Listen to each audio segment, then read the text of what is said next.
আমরা এখন এমন একটা সময় আছি, এই যে এই শেষ জামানায়, এই যুগে ফিতনা থেকে বাঁচা চারটাখানি কথা না। আর এই ফিতনা থেকে বাঁচতে না পারলে জান্নাতে যাওয়া যাবে না।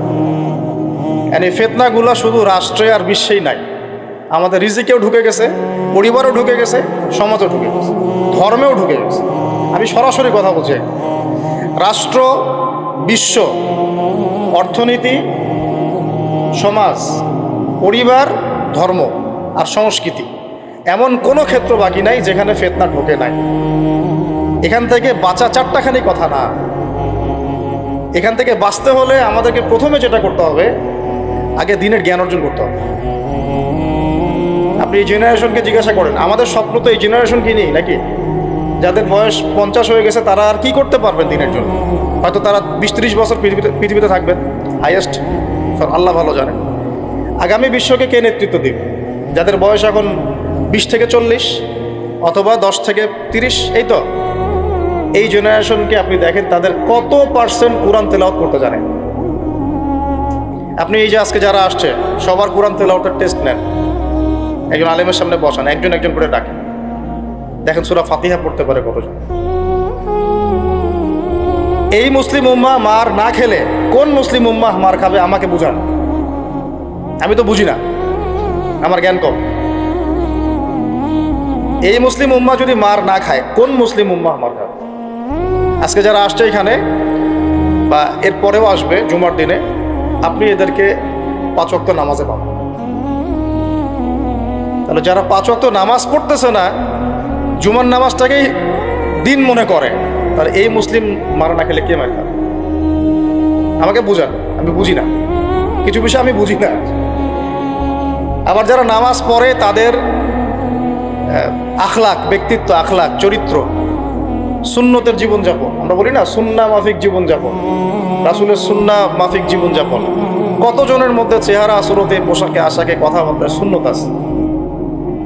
তো যে জাতি তার নবীর সুন্নত ভুলে যায়, সে জাতি কিভাবে বিশ্ব শাসন করবে আর কেন সে মায়ের খাবে না আমাকে বোঝা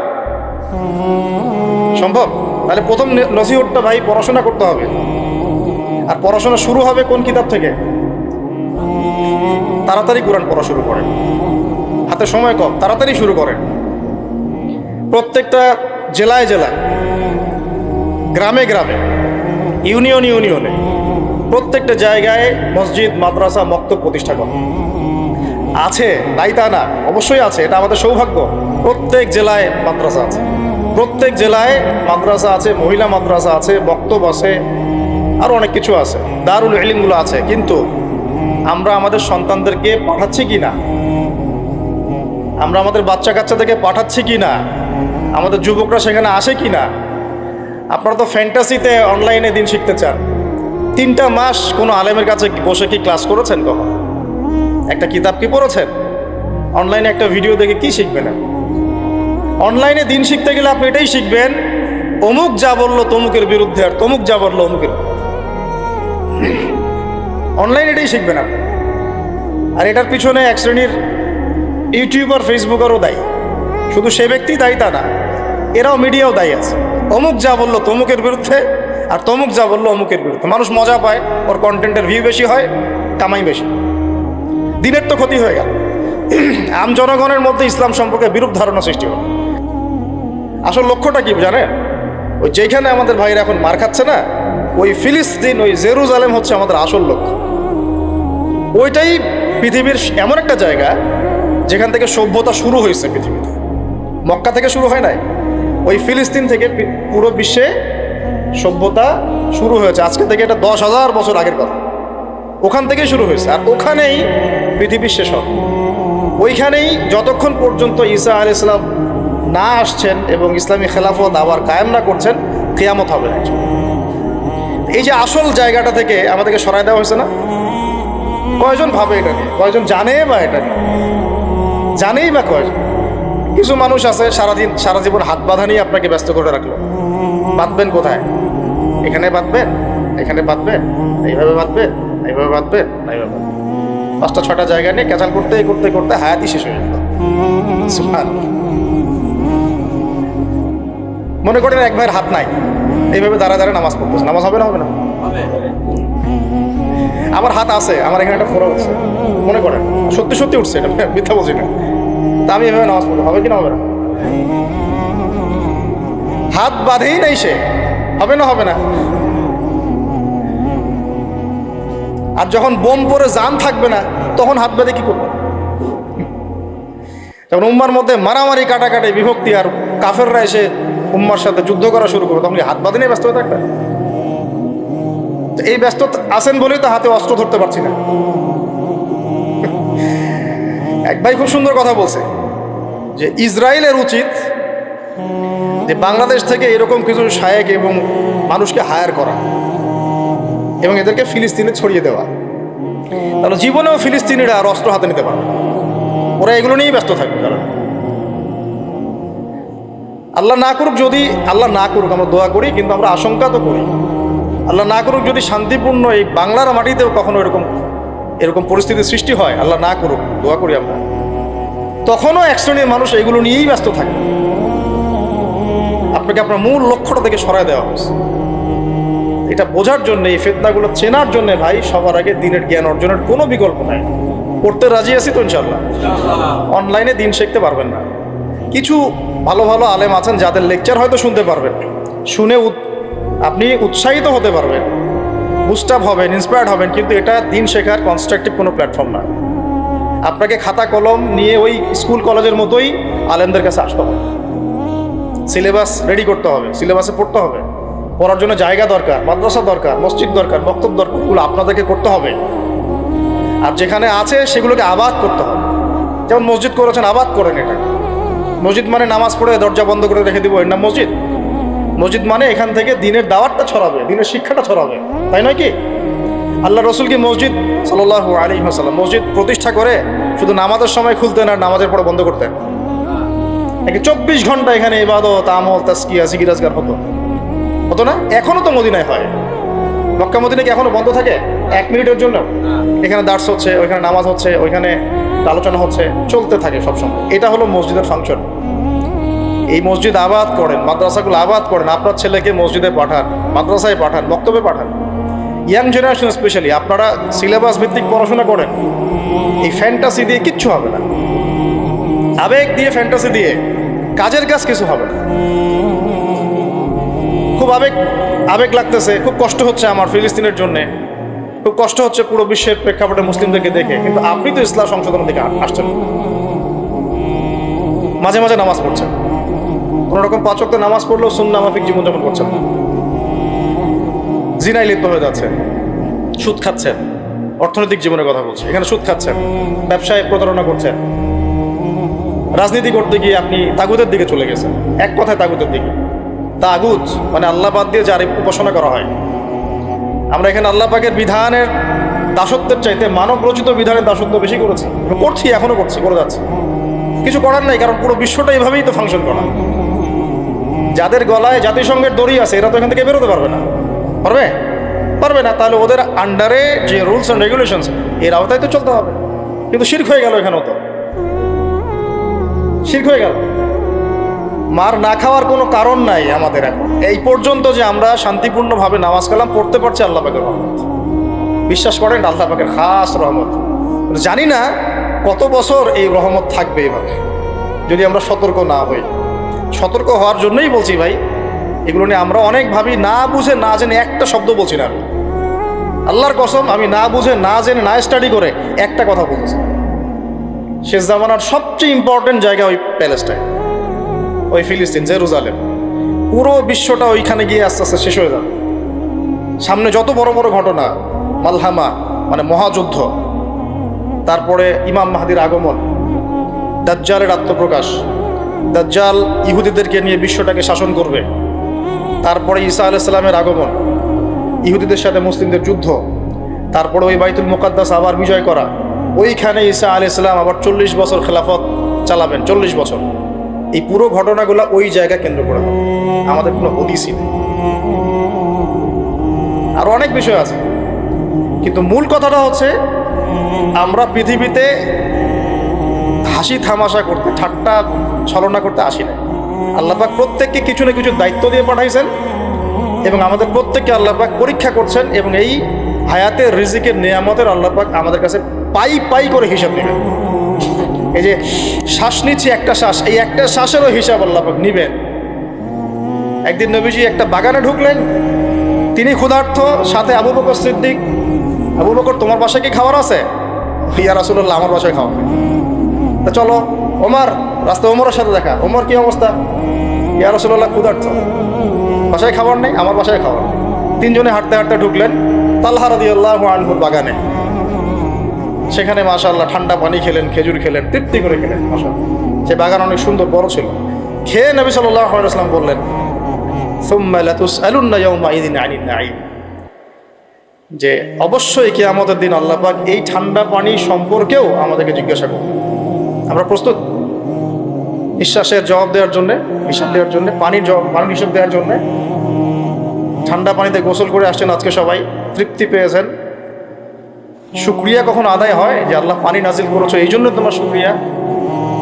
খেলাম চারটা ভাত, এই চারটা ভাতই ফিলিস্তিনে নাই। আমার কথা বিশ্বাস করেন, কথাগুলো আমি কলিজা থেকে বলছি। আমি জীবনে খাবার হাতে নিয়ে 2 দিন কেঁদেছি। একদিনের ঘটনা আমি বলতে পারবো না, এটা কিয়ামতের মাঠে দেখা যাবে। অনেক বাধ্যবাধকতা আছে, আমরা বলতে পারবো। তবে খাওয়ার কথা ছিল আমার খিচুড়ি। আমার সাথে 3-4 জন গেস্ট ছিল। আমি বাসায় ফোন করেছি, আমার সাথে গেস্ট আছে, কি রান্না করলে ভালো হয়? বললাম খিচুড়ি করলে ভালো হয়, খেয়ে ফেলবে তাড়াতাড়ি। ওই খিচুড়ি খাওয়া হলো না, কোনো একটা কারণে খাওয়া হলো না। একদিন পর সেই খিচুড়ি খেতে পারলাম। দেখলাম যে একদিন পর যে খাবারটা আমার কাছে এসেছে, এটা খিচুড়ি। যে এই খিচুড়ি আমার বাসায় খাওয়ার কথা ছিল। ওই দিন ওইটা দেখে আমার চোখ দিয়ে পানি পড়লো যে এই খাবারটা আমার এখানে খাওয়ার কথা ছিল না, অন্য কোথাও খাওয়ার কথা ছিল।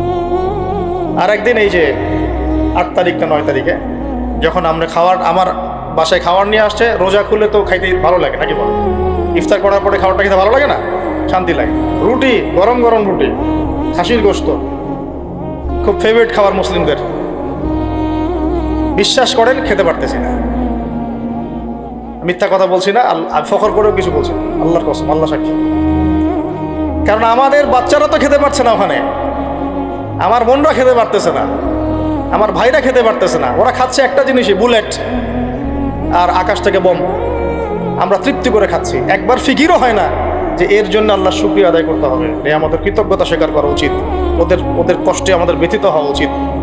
খাবারটুকু পাঠাতেও তো পারছি না, যে আমরা সবাই 10-20 টাকা করে তুলে 1 কোটি টাকা ফান্ড একটা কালেক্ট করে পাঠাই দিব, এই সুযোগটাও তো পাচ্ছি না। এত সহজ কি ব্যাপারটা? কে যাবে, কে দিবে? আর যারা কাজ করছে তারাও অথেন্টিক কিনা, আসলেই জায়গায় যাচ্ছে কিনা, ওরা পাচ্ছে কিনা, চতুর্দিক থেকে তো অবরুদ্ধ যায়। আমরা সবাই মিলে আমাদের ভাই বোন শিশুদেরকে ওখানে মরার জন্য ছেড়ে দিয়েছি, এটাই সত্য কথা। এবং এর জন্য পুরা উম্মাকে জবাব দিতে হবে, পুরা উম্মাকেই জবাব দিতে হবে। সবচেয়ে বড় জবাব দিতে হবে আরবের নেতাদেরকে, আশপাশের যারা নেতা আছে এদেরকে। আরবের যে নেতারা আছে এদেরকে বিগত 70 বছর ধরে এরা যা যা করেছে এর উত্তর দিতে হবে, জবাব দিতেই হবে, কোনো উপায় নাই। আমাদেরকেও দিতে হবে, প্রত্যেক রাষ্ট্রপ্রধানকে দেওয়া লাগবে। যে লিখতে পারতো লিখে নাই তাকে দেওয়া লাগবে, যে বলতে পারতো বলে নাই তাকেও দেওয়া লাগবে, যার অস্ত্র দেওয়ার ক্ষমতা ছিল দেয় নাই তাকেও বলা লাগবে, যার মিলিটারি পাওয়ার ছিল সে চাইলে ওখানে ইন্টারভেন করতে পারতো, সে করে নাই তাকেও বলতে হবে। আর যারা ওদের সাথে আতাত করে বন্ধুত্ব করেছে এরা তো মুনাফিক, টাটকা মুনাফিক, পাক্কা মুনাফিক। এরাই তো তারা যারা কাফেরদের সাথে জাহান্নামের তলদেশে থাকবে। মুসলিমদেরকে বাদ দিয়ে মুনাফিক ইহুদি খ্রিস্টানদের সাথে বন্ধুত্ব করেছে। যে ইহুদি খ্রিস্টান না আমাদের ভাই বোনদেরকে মেরে ঝাঁঝরা করে ফেলাচ্ছে, আমি ওর সাথে বন্ধুত্ব করতে পারি? কি বলে আপনাদের ইমান? আর এই কথাগুলো কি উগ্রবাদী কথা হয়ে গেল? এগুলো সত্যি কথা। আর সত্যি কথা বলার পরে কি হবে সেটা তো দেখার দরকার নেই, আল্লাহর কাছে আমাকে জবাব দিতে হবে, এটাই আমার ফিকির। তো যারা দোয়া করতে পারবে তারা যদি দোয়া না করে আল্লাহর কাছে জবাব দিতে হবে। যারা বলতে পারে যদি না বলে আল্লাহর কাছে অ্যান্সার দিতে হবে। যারা খাবার পাঠাতে পারতো তারা পাঠায় নাই, আল্লাহর কাছে অ্যান্সার দিতে হবে। একটু ভেবে দেখেন না, আপনার যদি একটা বাচ্চা কখনো এমনি মারা যায় তাহলে আপনার কেমন লাগবে? আল্লাহ না করুক। একটা বাবার জন্য সবচেয়ে কষ্টের কোন সময়টা বলেন তো? নিজের সন্তানকে দাফন করা। আমরা তো কখনো করি নাই এটা, আমরা বুঝবো কিভাবে? যে যে ঘুমটাওয়ালা কিছু লোক বসে বসে অনলাইনে বলতেছে যে এগুলো ফিতনা, এটাই, ওরা কি কখনো নিজের সন্তানকে দাফন করেছে নাকি? কখনো কষ্ট স্বীকার করেছে নাকি? কখনো রিমান্ডে গিয়েছে নাকি? মায়ের খেয়েছে নাকি? কখনো জেল খাটছে নাকি? ও তো সুখে আছে, 3 বেলা খাচ্ছে যাচ্ছে, মাশাআল্লাহ, সুখে শান্তিতে জীবনযাপন। ও কি বুঝবে উম্মার কষ্ট? ও কি বুঝবে বাচ্চাদের কষ্ট, এই মা বোনদের কষ্ট? আর আমরা সর্বোচ্চ বলতে পারতেছি ব্যাস, কিন্তু সচেতনতা তো তৈরি করা দরকার। আপনার ছেলে যদি বলে ওখানে কি হচ্ছে, ওকে বলা উচিত, বাবা ওখানে কিছু শয়তান আছে, যে শয়তানগুলা আমাদের নিরীহ বাচ্চাদেরকে মেরে ফেলছে। তুমি যখন বড় হবা, তোমাকে আল্লাহ পাক সামর্থ্য দিলে তুমি শয়তানগুলোকে মেরে ফেলবে। বাচ্চাকে শেখানো উচিত। ওরা 100 বছর থেকে ওদের বাচ্চাকে এগুলো শিখাইছে।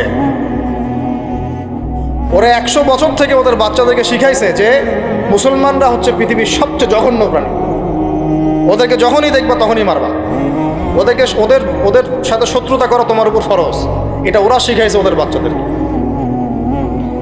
আমাকে বলেন, কোনো মানুষ, একটা সুস্থ স্বাভাবিক মানুষ হাসপাতালে বোমা ফেলতে পারে কিনা বলেন? সে হোক ইহুদি বা খ্রিস্টান বা হিন্দু বা বৌদ্ধ বা মুসলিম, মুনাফিক, যেই হোক, কোনো মানুষ কি হাসপাতালে বোম ফেলতে পারে? কিভাবে ফেললো? তাহলে কি পরিমাণ ক্ষোভ তারা ভিতরে ভিতরে লালন করে, আপনার কি বোঝার বাকি আছে? ওরা সুযোগ পাইলে একটাকেও ছাড়বে না, সবাইকে মেরে ফেলে। এই জন্য অল্প অল্প করে আগাচ্ছে, অল্প অল্প করে, আস্তে আস্তে। আমি এটা নিয়ে বিস্তারিত আলোচনা করছি বিগত প্রায় 1 মাস থেকে, আরও 5 বছর থেকে বলে আসতেছিলাম। লাস্ট 1 মাসে আপনারা দেখছেন এখন কি হচ্ছে। ধারাবাহিক এরকম সেশন আসবে ইনশাল্লাহ। আরও অনেক কথা আছে, কিভাবে এই জায়গায় তারা আসলো, এটা 4টাখানি কথা না, বিশাল হিস্ট্রি। এমন অনেক সময় হয়েছে, এগুলো কিছুই না, এমন অনেক সময় হয়েছে 1 দফাতে 2.5 লক্ষ মানুষকে মেরেছে তারা ওই জায়গাতে, 1 দফাতে। 1940 সালের কথা বলছি, এক্স্যাক্টলি 1939 সালের জুলাইয়ের দিকের কথা, 1939 সালের দিকের কথা বলছি। ওই সময় এরা ওখানে ফিলিস্তিনিদের মধ্যে প্রায় 2.5 লক্ষ মানুষকে মেরেছিল। 2.5 লক্ষ মানুষ, আপনার কি মনে হয়? এভাবে যদি আমি পরিসংখ্যান দিতে থাকি, এখানে আজকে 3-4টা বাজবে। আমার কাছে কিতাবও আছে রেডি করা, এবং ইনশাআল্লাহ আল্লাহ পাক চাইলে ওটা পাবলিশও হবে ইনশাআল্লাহ। তখন আপনারা বাসায় পড়ে নিয়েন, দেখেন কি হচ্ছে আসলে। তো মূল কথাটা হচ্ছে, ভাই আমি তো দোয়া করতে পারি, আমার তো করা উচিত, আমার ব্যথিত হওয়া উচিত, আমার কুনুতে নাজেলা পড়া উচিত। যদি আমার আরো বড় সামর্থ্য থাকতো, অ্যাটলিস্ট ওখানে ত্রাণ পৌঁছানো উচিত ছিল, বা আরো যদি বড় ক্ষমতা আল্লাহ পাক আমাকে দিতেন, তাহলে ওদের মুখের সামনে বলা উচিত ছিল এটা অন্যায়, জুলুম, এর প্রতিবাদে আমরা জাতিগতভাবে পাশে আছি ফিলিস্তিনিদের, এবং মুসলিম রাষ্ট্রগুলোর ঐক্যবদ্ধ হয়ে একটা ফোরাম গঠন করা উচিত ছিল এদের বিরুদ্ধে। কিসের শান্তি চুক্তি আর কিসের নেগোসিয়েশন? কোনো কথা আর বাকি আছে? এদের সাথে একটা ভাষাই বাকি আছে এখন, অস্ত্রের ভাষা, যুদ্ধের ভাষা। একটা ভাষাতেই কথা বলা বাকি আছে, আর কোনো ভাষাই নেই এদের সাথে কথা বলা।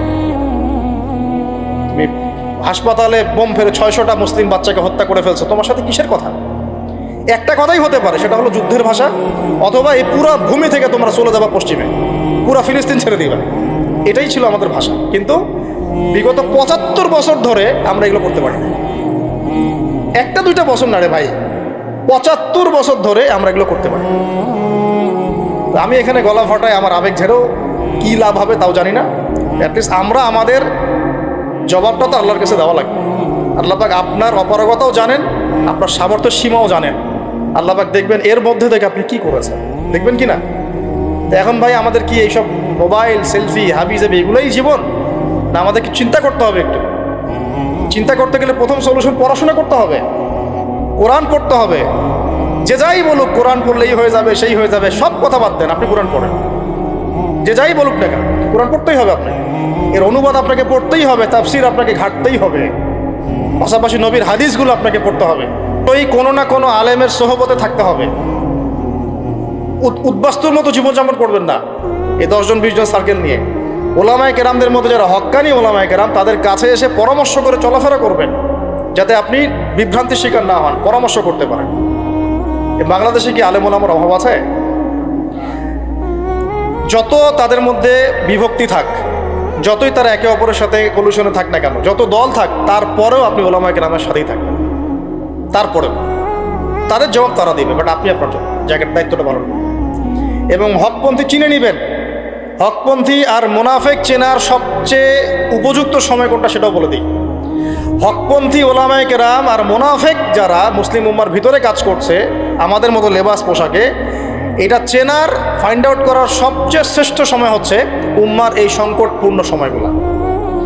উম্মার উপর যখন কোনো বিপদ আপদ বালা মুসিবত সংকট আসবে, আপনি এমনি বুঝতে পারবেন কারা মুনাফেক কারা হকের উপর আছে। যদি আপনার বিবেক থেকে থাকে, আপনার বুঝ থেকে থাকে। এরপরেও যদি না চিনতে পারেন, আপনি দাজ্জাল, অন্ধ। আপনি দাজ্জালের মতো এক চোখ অন্ধ। এই মাজলুমদের বিপক্ষেও বহু আলেম কথা বলে নাই বাংলাদেশে, বলে নাই।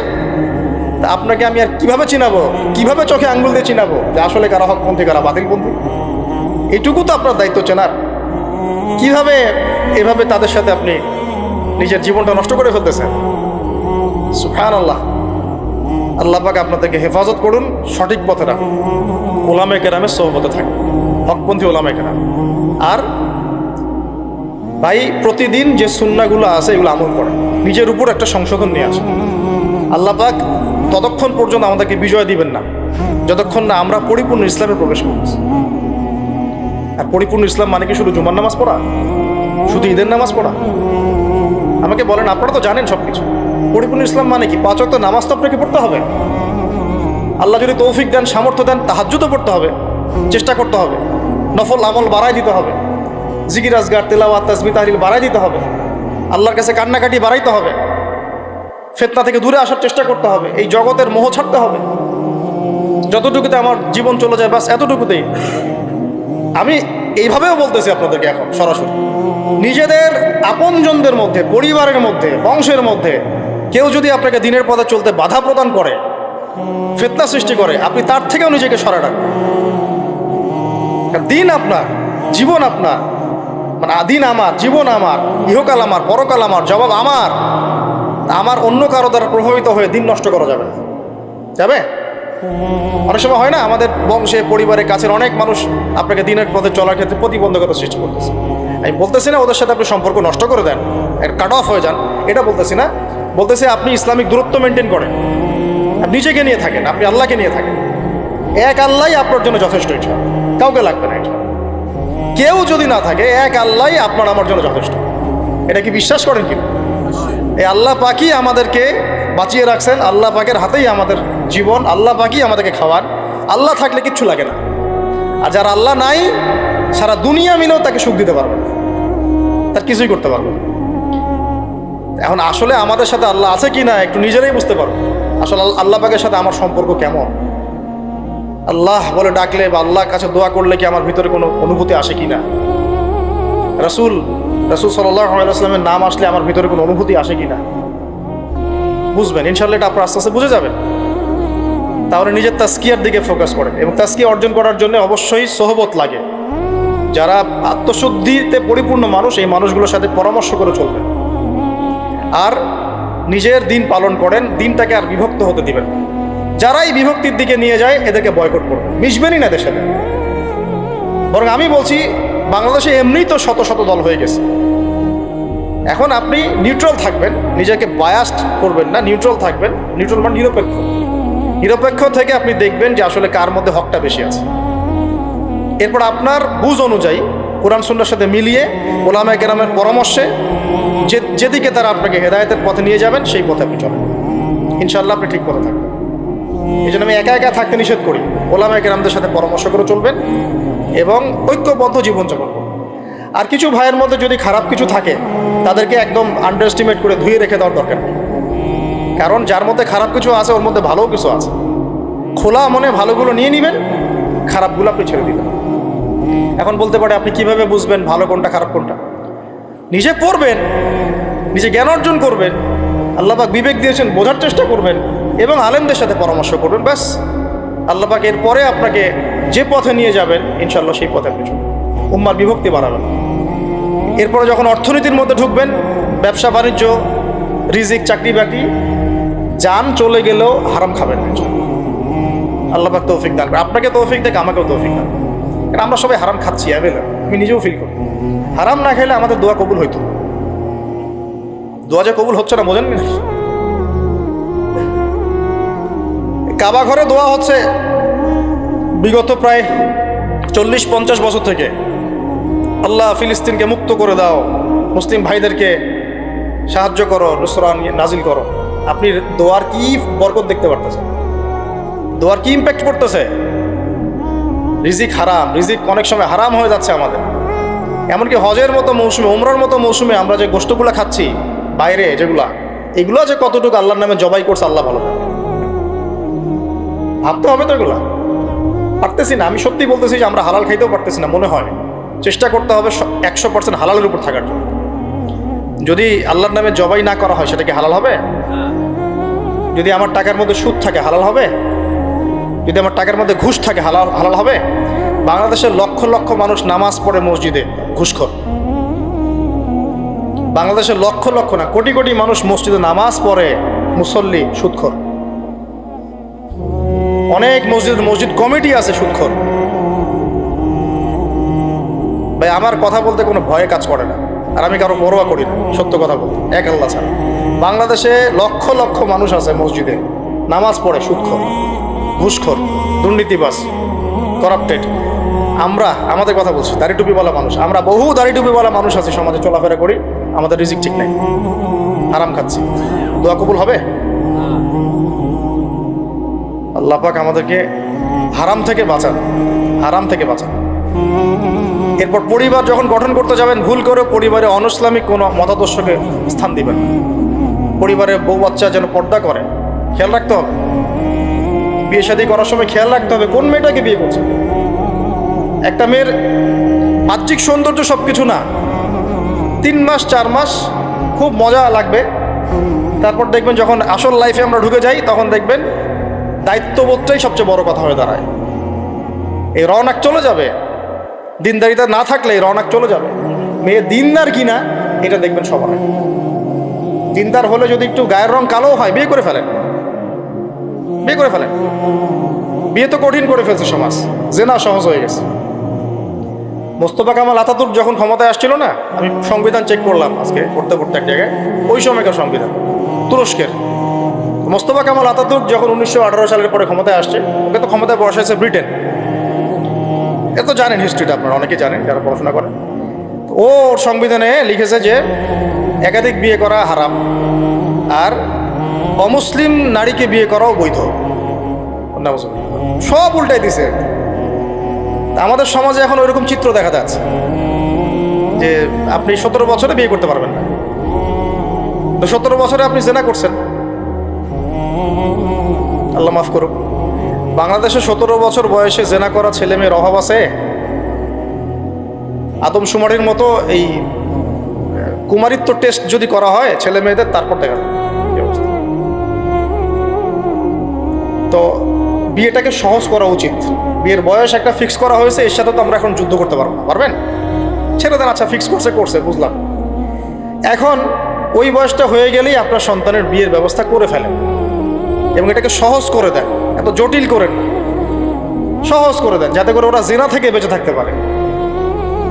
ভাই বিশ্বাস করেন, বহু দাড়ি টুপিওয়ালা মানুষ, এলেমওয়ালা মানুষ এইসব মিম্বরে দাঁড়ায় হক কথা বলতে পারে না জেনার কারণে।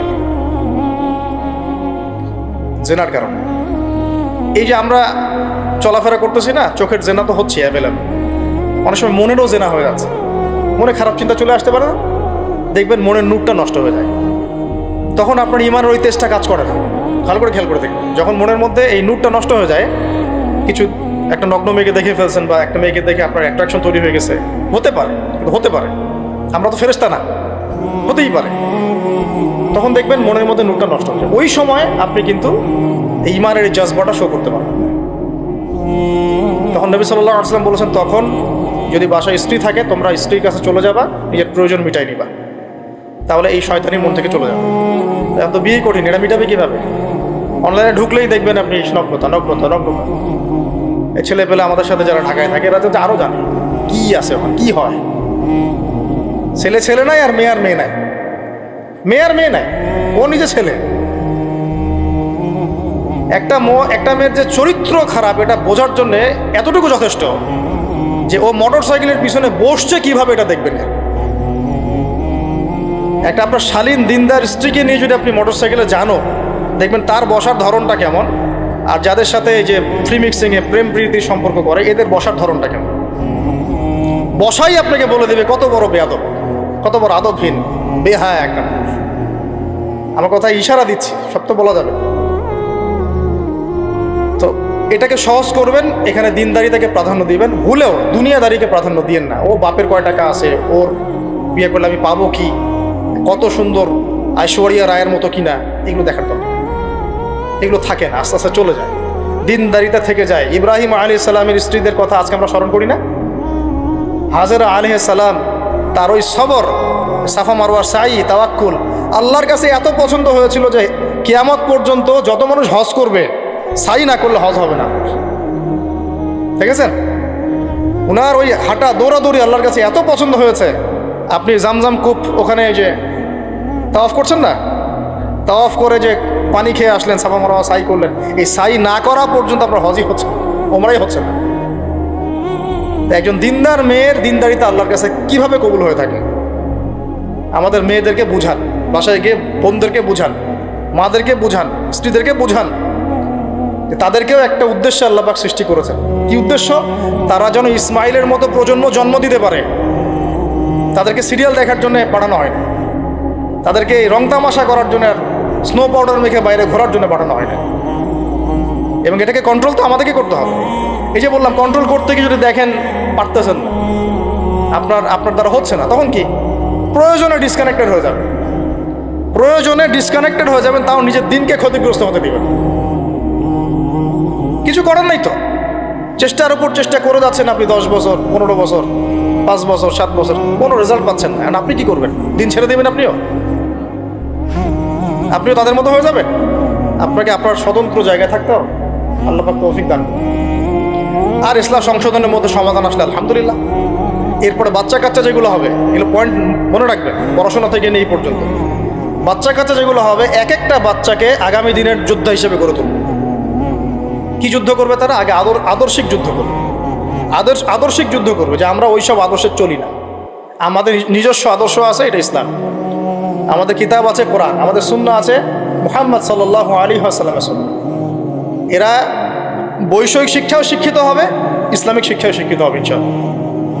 এরপরে এদের দ্বারা ইনশাআল্লাহ এমন জেনারেশন আমরা গড়ে তুলব, যে জেনারেশন আগামী দিনে ইসলামের পতাকা বহন করবে ইনশাআল্লাহ। আমরা যেটা পারি নাই, চেষ্টা চালাবো, আমাদের বাচ্চাদেরকে গড়ে তুলবো ইনশাআল্লাহ। পারা যাবে না? আল্লাহ পাক আমাদেরকে এই সব উদ্দেশ্যে দুনিয়াতে পাঠাইছে। এভাবে ইনশাআল্লাহ আমরা এলেম অর্জন, তাসকিয়া অর্জন, আমল বাড়িয়ে দেওয়া, হালাল খাওয়া, পরিবার গঠন করা, প্রজন্ম গঠন করা, এই কাজগুলো করতে করতে করতে আমরা আগাবো ইনশাআল্লাহ। এবং এখন যা চলছে এই ফিতনাগুলো থেকে আমরা নিজেদেরকে দূরে রাখার চেষ্টা করব। আর যেখানে যেখানে যেখানে মুসলিমদের এগেনস্টে এই কাফের, মুশরিক, জালেম, মুনাফিকরা পদক্ষেপ নেবে, আমরা আমাদের সাধ্য মতো এটাকে প্রতিহত করব। হয় জবান দিয়ে প্রতিহত করব, নাহলে লিখে প্রতিহত করব, নাহলে কোনো সাহায্য করে প্রতিহত করব, নাহলে অ্যাটলিস্ট দোয়া করে প্রতিহত। কিছুই নাই, কমপক্ষে কি করবেন? দোয়া করুন। কিছু নাই, কমপক্ষে দোয়া করুন। কিন্তু কোনো অবস্থাতেই আত্মসমর্পণ করবেন না এদের সামনে। ওদের সামনে কোনো অবস্থাতেই জালেমের সামনে হাঁটু কেড়ে দিবেন। মাথা উঁচু করে বাঁচবো ইনশাল্লাহ, মাথা উঁচু করে মরবো ইনশাল্লাহ। আল্লাহ পাক আমাদের সবাইকে কথাগুলো বোঝার তৌফিক দান করুন।